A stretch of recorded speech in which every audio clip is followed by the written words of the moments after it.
Salut à tous, c'est Vicente. On est parti pour l'épisode 3 de Bundesliga Le Mag. On va commencer tout d'abord par résumer la 20e journée de Bully et bien sûr tous les dramas qui a pu bien se passer ou pas. Allez, on est parti, je vous laisse visionner match numéro 1.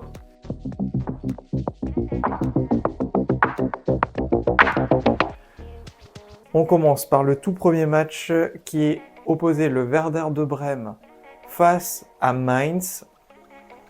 Mainz, l'équipe qui était plus haut en forme et sur un brin d'Europe, finalement va être inexistant face au Werder de Brême.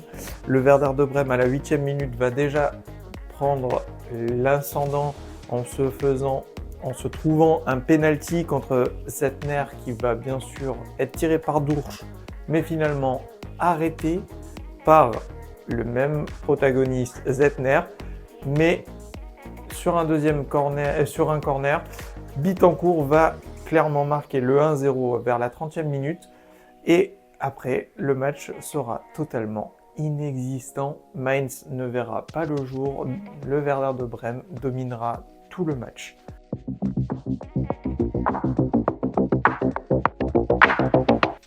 Allez, on est parti pour le match numéro 2.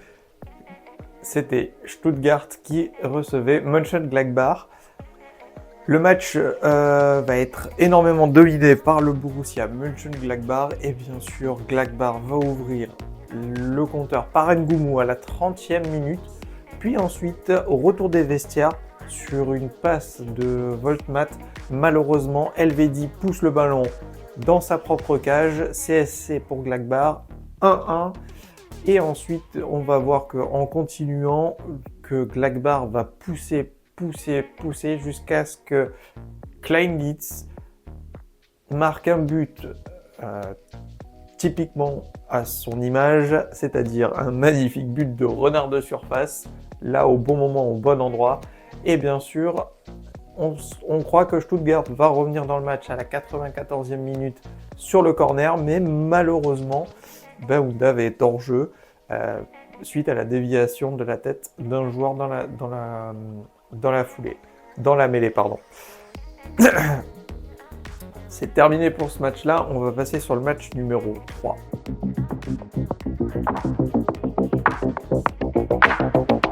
Match numéro 3, le Bayern Munich qui reçoit le promu de Kiel. On s'attendait à entendre ça. Mais finalement, on a failli entendre ça. On est parti pour expliquer le match complètement fou. On est parti, 11e minute. C'est Kiel qui se colle à la tâche et qui se montre présent. Finalement, ça passe à côté, mais à la 18e minute, Olysée qui retrouve Jamal Musiala qui va trouver le 1-0 dès la 18e minute. Ensuite, à la 48e minute, on va retrouver Kingsley Coman qui va déposer sur la tête de Kane pour le 2-0. Fin de la première mi-temps, retour des vestiaires. Bien sûr, on va retrouver Rafa Guerreiro, 44 secondes après avoir démarré la deuxième mi-temps. Guerreiro va adresser un centre sur la tête de Harry Kane qui va encore éclater tous les records avec son 50e match, 55e but. On est sur un Kane record. 3-0 pour le Bayern Munich. Et il va pas se terminer là parce qu'à la 53e, on va avoir un banger de Gnabry qui va claquer le 4-0. On se dit, allez, c'est bon, c'est plié, c'est terminé. Kiel ne reviendra jamais dans le match. Détrompez-vous. Kiel, 62e minute, réduit la marque par Porta. Et ensuite, c'est Kripski qui va donner espoir à Kiel pour le 4-2 à la 91e minute. Et à la 83e, il va s'offrir un doublé. Skripski va complètement faire très peur au Bayern Munich. 94e minute, l'arbitre siffle la fin du match. Par contre, on était à deux doigts qui pose une clim à l'Allianz Arena. C'était un match impressionnant. Comme quoi, le petit peut toujours... On dit que la petite bête ne peut pas manger la grosse, mais on n'était pas très loin. Ce match fait un peu débat. Je vais quand même vous discuter de 2 petites minutes. En termes de statistiques, ce qui s'est passé, on est quand même sur 27 frappes du côté du Bayern Munich, dont 13 cadrées, 14 non cadrées. Et de l'autre côté, on a la preuve d'une efficacité plutôt bonne, parce qu'on est sur 9 frappes pour kill, et on se retrouve avec 6 tirs cadrés, 3 buts. Il y a une petite subtilité quand même. L'ogre bavarois a peut-être dominé le match avec ses 66% et son nombre de frappes, mais c'est fait très très peur. On les prévient depuis 3 matchs. Ils se sauvent avec, on va dire peut-être, la chance du champion, mais attention, ça peut flancher. Même Kiel a failli les faire flancher. Donc attention, prochain match où on sera sur un gros gabarit de la Bundesliga, il y a moyen que le Bayern en perd des points. Pour l'instant, il reste premier avec 6 points d'avance.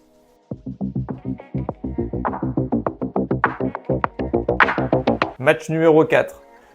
Heidenheim qui reçoit le Borussia Dortmund. Le Borussia Dortmund qui est totalement en perdition. Est-ce qu'ils vont arriver à s'en sortir?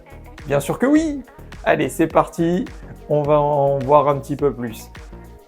Sirou Guirassy va ouvrir les débats à la 33e minute grâce aux 2 recrues du Borussia Dortmund de cet été, c'est-à-dire Anton et Guirassy, les 2 anciens de Stuttgart, vont faire marquer le premier but au Borussia Dortmund.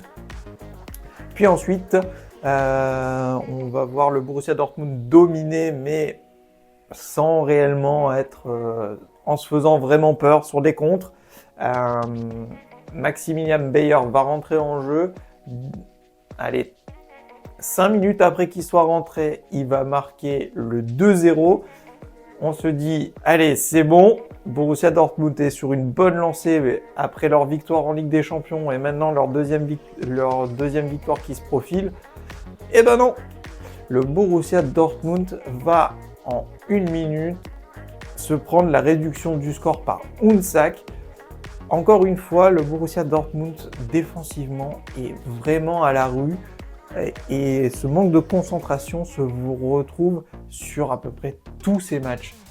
On est vraiment sur le danger. Bon, Dortmund gagnera quand même le match 2-1 qui va pouvoir faire respirer un petit peu l'arrivée de Nikola Kovac qui arrivera le lendemain, donc le dimanche,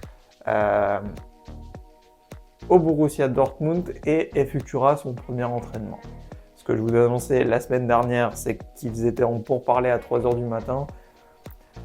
La réalité, c'est signé. Niko Kovac est le nouveau coach du Borussia Dortmund. On verra ce qu'il va faire. Mon avis à moi est déjà très critique. C'était tout pour le match numéro 4. On va sur le prochain match.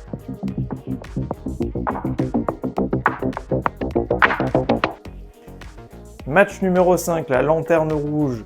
Bochum qui reçoit Freiburg qui a besoin de victoire. Eh bien, ça va être Freiburg qui va gagner sur le score de 1-0.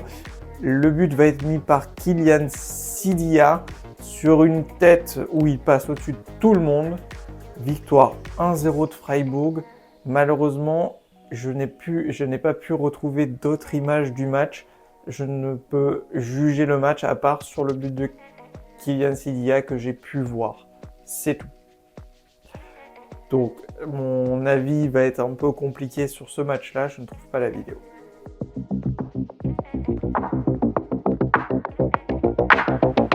Match numéro 6. Sampaoli qui reçoit Augsbourg, le 13e qui reçoit le 12e. On va être sur un match très très intense et c'est le 13e Sampaoli qui va vraiment commencer à dominer réellement le match et va ouvrir le score par le biais d'une frappe qui sera arrêtée par Finn Damen mais remis dans l'axe. Banks va vouloir dégager et glisser sur le ballon et va rentrer, donc but sur CSC de Banks. Et ensuite derrière, c'est Sampaoli qui va continuer à pousser mais ne va pas réussir à trouver la faille. Il faudra attendre la 82e minute pour voir un bijou du petit Komour qui va marquer d'une reprise de volée incroyable. Fin du match 1-1. Ce sera le premier match nul de cette 20e journée. On va aller sur le match prochain. C'est parti.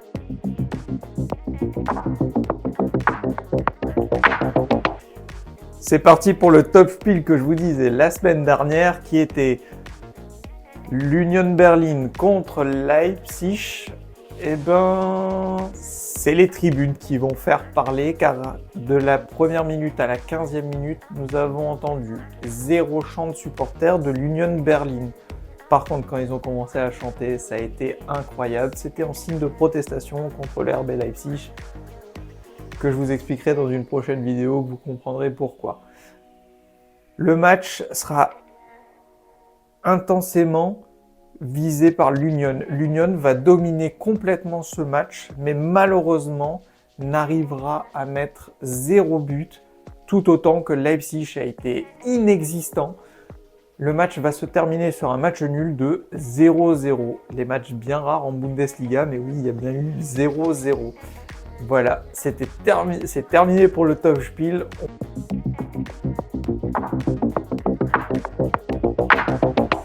Le 8e match, on retrouve l'Eintracht Francfort contre Wolfsburg. Je m'attendais à un match hyper palpitant, je vous avais annoncé un 2-2 ou un 3-3. Bon, finalement, je n'avais pas trop tort sur le match nul. Mais bon, il va falloir attendre la deuxième période pour voir vraiment s'actionner les joueurs. Amoura va frapper d'une puissance que c'est Tuta qui va toucher le ballon et mettre un CSC 1-0 à la 50e minute pour Wolfsburg. Et ensuite, on va voir la montée en puissance de l'Eintracht. Ils vont avoir plusieurs occasions, mais ne vont pas réussir à trouver le chemin défilé jusqu'à ce que la pépite Chan Unzun va redonner espoir à l'Eintracht Francfort à la 80e minute qui va marquer un magnifique but de la tête. Mais malheureusement, le match se terminera sur ce score de 1-1. On est sur 3 matchs d'affilée, 3 matchs nuls. Espérons que le prochain match soit vraiment à la hauteur.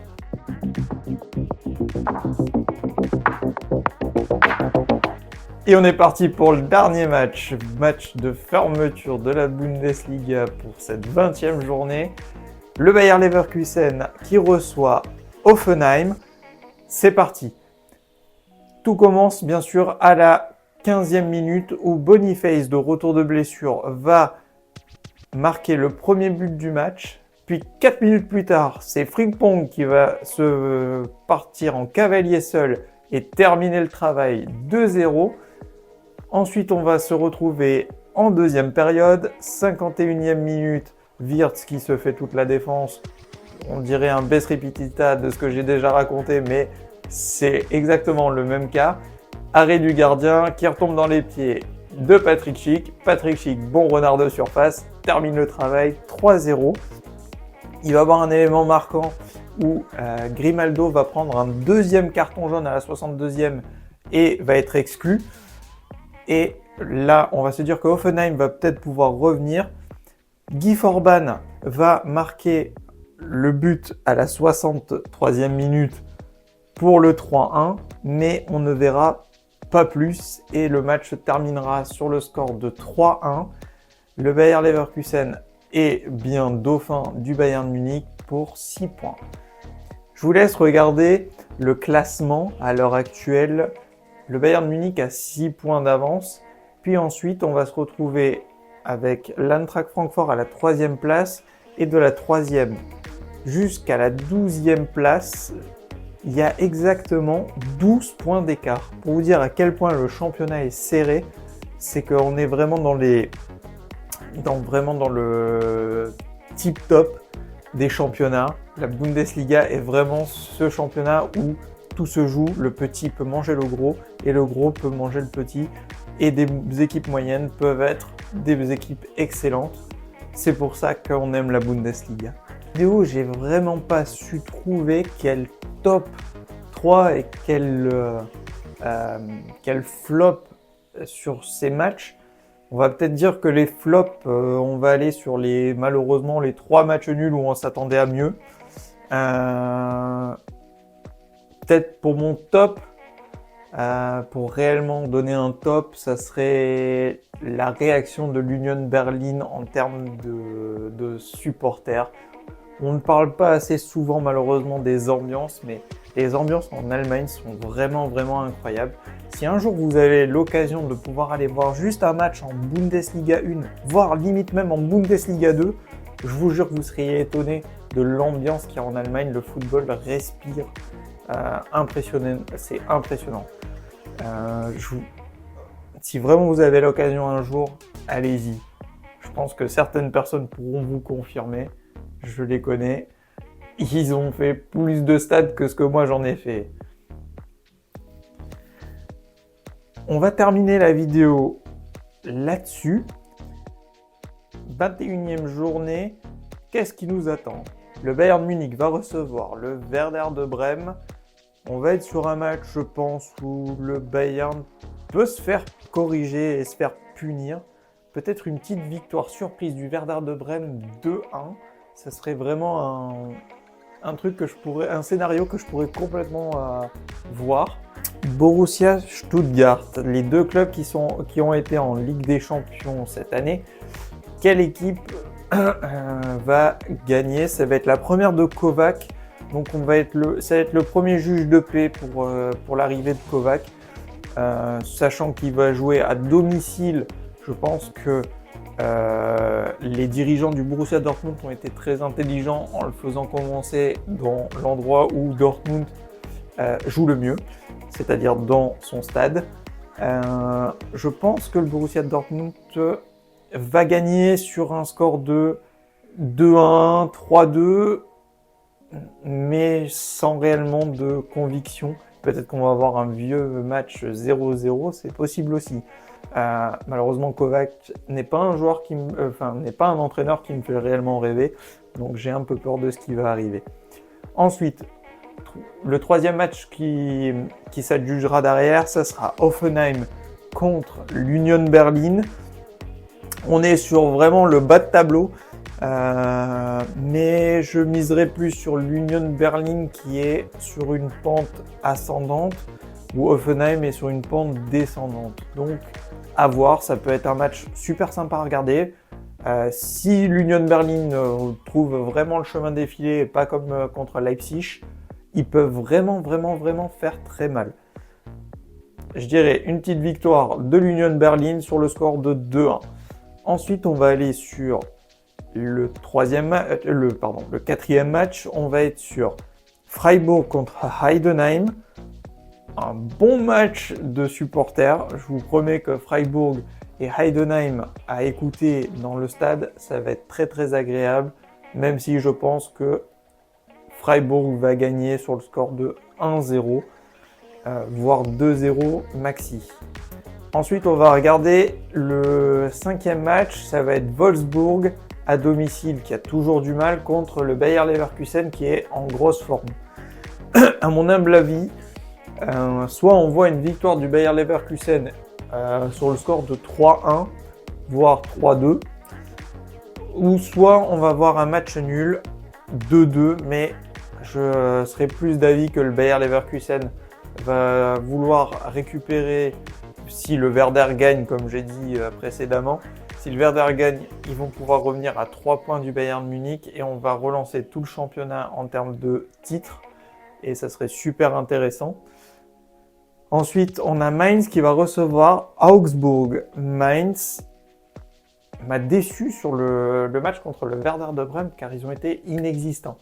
J'espère qu'ils vont pouvoir s'y remettre à la Meva Arena contre Augsbourg, mais comme souvent, Augsbourg est une équipe très difficile à pronostiquer. Du jour au lendemain, ils peuvent vous faire une victoire contre le Bayern Munich et puis perdre 2 jours après contre Bochum. Enfin, c'est pour vous donner un ordre d'idée. C'est pour ça que c'est toujours difficile ces genres de matchs, mais je miserai quand même une victoire de Mainz pour qu'ils continuent à rêver d'Europe. Ensuite, on va passer sur le top Spiel qui sera le Borussia Mönchengladbach contre l'Eintracht Francfort. L'ancien entraîneur qui est l'entraîneur de Gladbach, l'ancien entraîneur de l'Eintracht Francfort, va peut-être vouloir prendre sa revanche. Je pense que réellement l'Eintracht Francfort au Borussia Park va gagner 2-1. Voilà, c'est net, clair et précis. J'en suis quasi sûr que l'Eintracht Francfort va gagner. Ensuite, derrière, on va avoir les matchs du dimanche. Le promu Kiel contre Bochum. Je pense que Kiel, vu la forme qu'ils ont sur cette année 2025, sur le début d'année 2025, ils peuvent rêver de plus haut. Ils ont une extrême Amada offensive où Bochum pêche énormément et je pense qu'on est vraiment sur la descente aux enfers de Bochum. Bochum, la Bouli 2 vous attend. Je suis désolé pour vous, ça m'embête un peu parce que c'est un club de la Ruhr, mais malheureusement Bochum va être condamné à descendre. Donc je vois une victoire de Kiel pour se sauver et se maintenir en Bouli 1. Et puis ensuite, on va avoir le RB Leipzig contre San Paoli. Leipzig déçoit de jour en jour. Marco Rose n'a peut-être plus ce côté qu'il avait en début de saison. Cet Amada offensif n'est pas au rendez-vous. Mais je pense que contre San Paoli, ils vont vouloir se venger, surtout à la RB Arena. Quitte à voir, Leipzig est capable de tout et de rien. Allez, je me jette 3-0 pour Leipzig. Voilà ce qui nous attendait pour la 21e journée. Je compte sur vous pour poser un like, t'abonner et activer la cloche si tu veux continuer à poursuivre de voir mes vidéos. En préparation, vous allez avoir d'autres épisodes qui vont arriver autres que la Bundesliga, le MAG. Et je vais devoir aussi, peut-être la semaine prochaine, j'en suis pas sûr, mais vu que je vais être absent pendant 2 jours, je ne vais peut-être pas pouvoir tourner la 21e journée. Donc au cas où, on se rattrapera sur l'épisode 4 où on fera 2 journées en une seule. Ça dépendra vraiment de mon calendrier. Mais vous inquiétez pas, j'ai prévu d'autres vidéos au cas où pour pouvoir vous faire patienter. C'était Vicente, tchuss!